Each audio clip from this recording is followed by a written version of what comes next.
Salam Rahayu, Rahayu, Rahayu Sagung Dumadi. Terima kasih masih dengan Kang Tro di Makrifat Jawa Channel. Pada kesempatan kali ini kita sinau urip ngaji bareng,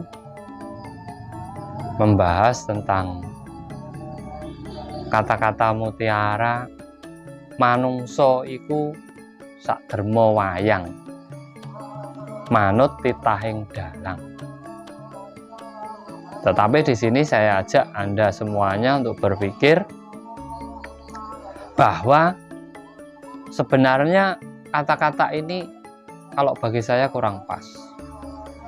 Kalau kita mau berpikir kembali, manusia hanyalah sebatas wayang. Di situ mengajarkan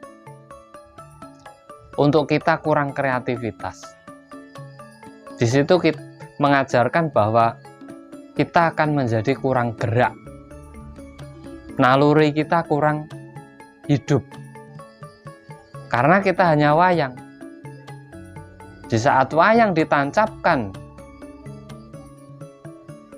di dalam pohon pisang, dia hanya diam. Kalau tidak digerakkan, dia tidak akan bergerak. Dia tidak akan bergerak. Sedangkan manusia itu hidup. Orang hidup pasti bergerak. Nah, kalau kita mengkaji kembali, manusia itu sendiri adalah dalangnya. Manusia itu dalam dunia ini adalah dalang yang mengatur ritme kehidupan. Bisa dibilang khalifah yang mengatur, yang menata, yang membuat tatanan dalam kehidupan di dunia ini, khususnya di bumi. Makanya ada laki-laki, ada perempuan. Ibarat kata dalangnya laki-laki, perempuan adalah para sindanya. Dan gamelan dan para yogonya itu adalah sebagai isi dunia yang di situ saling memadu satu dengan yang lainnya agar tercipta sebuah pertunjukan. Jadi saat pertunjukan ini bagus,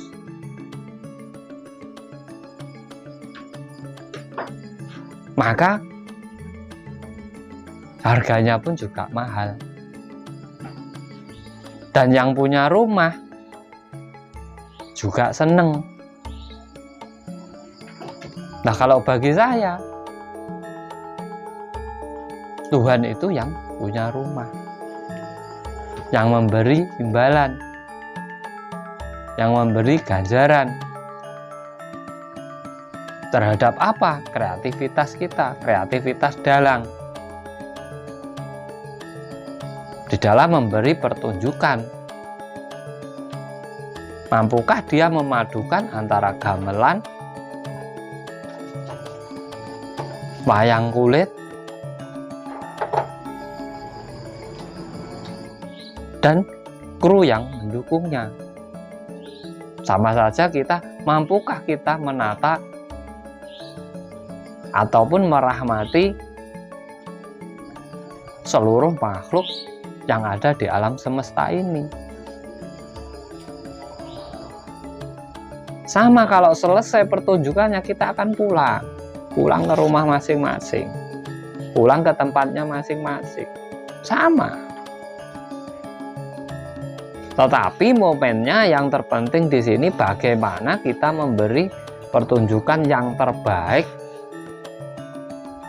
kepada tuan rumah yang sudah memberi kita kesempatan atau sudah mempercayai kita untuk menjadi dalang, untuk mengatur kehidupan. Itu sebenarnya kalau kita mau berpikir yang benar-benar. Tapi kalau kita hanya mengikuti saja,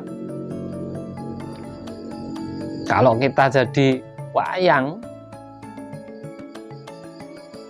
ya susah. Ada yang diam saja, hanya jadi pajangan, yang main hanya beberapa. Nah, kalau kita hidup, ya kita semuanya kan bermain. Kita memainkan peran masing-masing. Nah, sebagai dalang kita ya harus bisa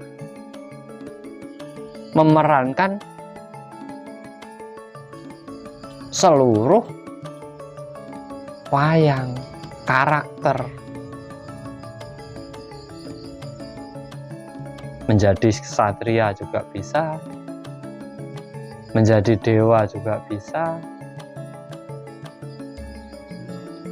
menjadi punakawan juga bisa.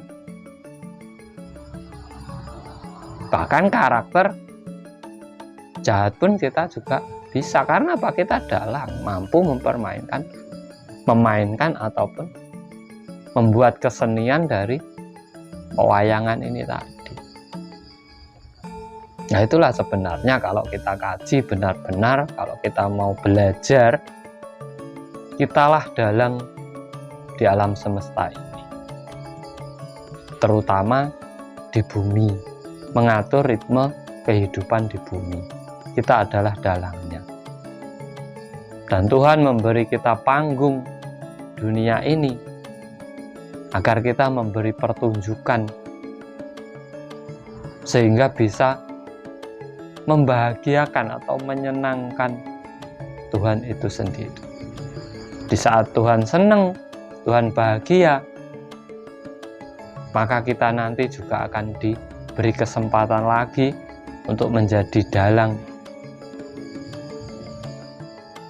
Makanya solah ataupun tingkah laku kita, cara bicara kita, suluk kita, cara memainkan, cara memadukan,